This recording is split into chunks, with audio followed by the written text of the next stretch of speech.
I yield myself such time as I may consume. Gentlelady is recognized. My amendment is intended to recognize the National Park Service's Centennial Challenge and the importance of funding the program at the level requested by President Obama and the National Park Service. Next year is the 100th anniversary of the National Park Service, a milestone in this country's history that we as a nation should be proud of and celebrate.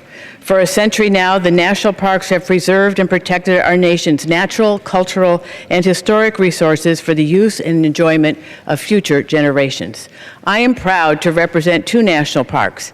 In my hometown, the Lowell National Historical Park was the first urban national park of its kind, commemorating, preserving, and protecting the catalytic role the city played in spawning America's Industrial Revolution.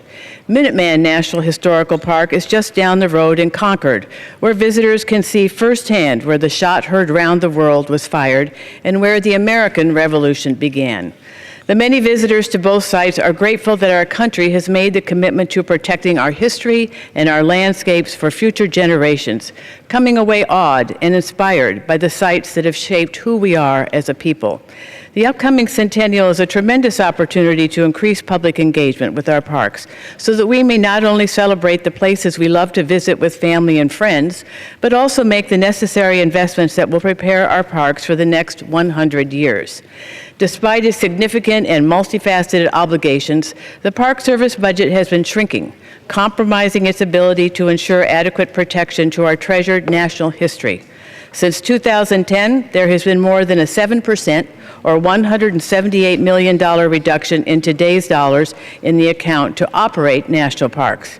Over the last decade, there has been a 62% or $227 million decline in the National Park Service's construction account in today's dollars.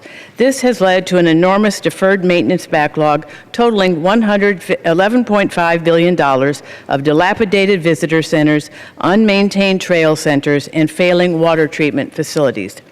Historically, our parks have had bipartisan support. To mark the 50th anniversary of the National Park System in 1966, President Eisenhower initiated Mission 66, which invested more than $1 billion in improvements to visitor facilities throughout the park system.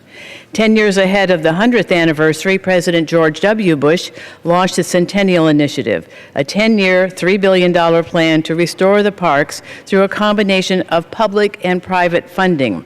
That effort was never fully realized, but President Obama revived the bipartisan initiative ahead of the 2016 centennial celebration. In the fiscal year 15 omnibus spending bill, Congress provided $10 million to reinvigorate the Centennial Challenge. The initial $10 million federal investment was matched by an additional $16 million in private donations for signature centennial projects. In total, 106 projects were selected throughout the country to improve visitor services, chip away at the deferred maintenance backlog, and support youth programs. Over 200 projects were submitted, demonstrating the high demand for additional money to be matched by private contributions. Given the overwhelming success from the $10 million investment this year, Congress should strongly consider increasing funding levels for the Centennial Challenge in 2016.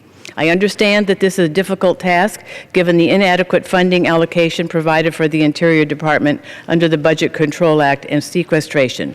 I regret that we were unable to do so through this amendment.